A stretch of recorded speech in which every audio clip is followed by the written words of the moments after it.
안녕하세요. 고전소설 스토리텔러 곽동훈입니다.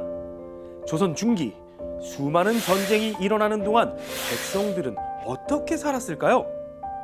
전쟁 때문에 가족과 헤어져야 했던 한 평범한 백성의 이야기, 최척전을 살펴보겠습니다.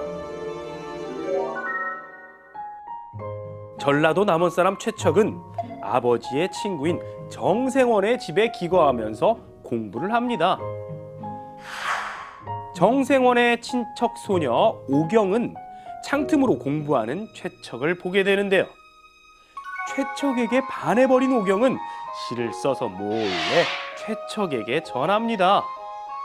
오경이 보낸 시에 최척도 마음이 설레고 둘은 결혼을 약속하죠. 혼인 날만 기다리고 있던 오경과 최척. 그런데 임진년에 외적이 침입을 하고 최척은 의병이 되어 전쟁터로 나갑니다. 혼인 날짜가 지나도 최척이 돌아오지 않자 오경의 어머니는 부잣집 아들인 양생을 사위로 맞이려 하는데요. 오경은 목숨까지 걸며 최척을 기다리죠. 마침내 최척이 돌아오고 혼인을 한 두 사람은 아들 몽석을 낳아 키우며 행복한 나날을 보냅니다. 그러나 정유년에 다시 전쟁이 일어나고 연곡사로 피난을 떠났던 최척의 가족은 외적의 공격으로 인해 뿔뿔이 흩어지게 됩니다. 끝끝내 가족을 찾지 못한 최척은 명나라 장수 여유문을 따라 중국으로 건너갑니다. 아내 오경은 남장을 한 채 일본으로 끌려갑니다.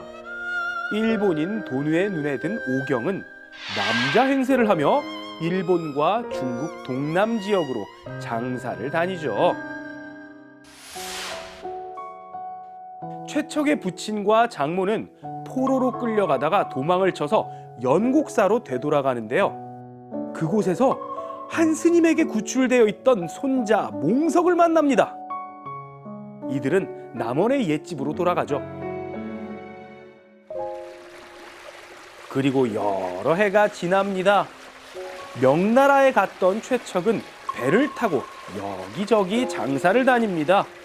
그러다 지금의 베트남인 안남까지 오는데요. 한밤중에 일본 상선에서 울리는 연불 소리를 듣게 됩니다.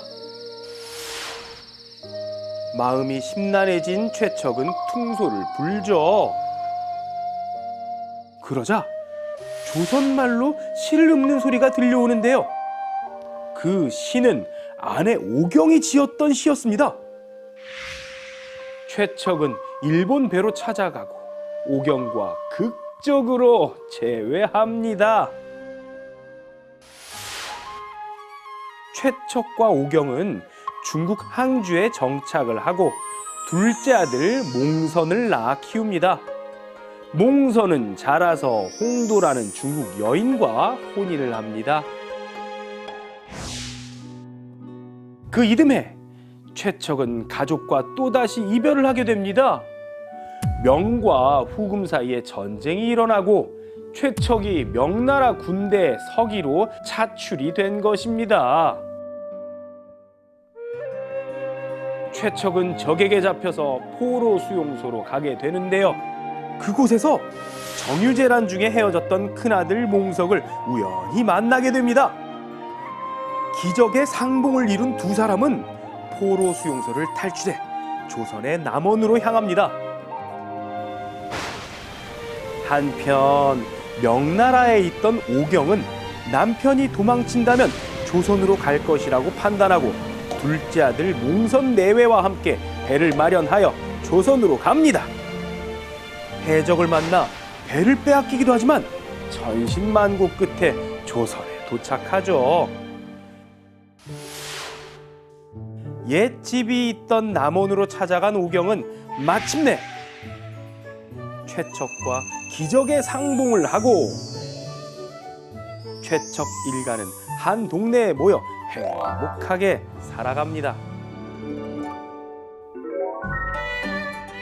전쟁으로 인해 생이별을 겪어야 했던 백성들의 고충이 드러나는 작품이죠. 배경이 중국과 일본, 베트남까지 확장되고 있다는 점도 주목할 만합니다.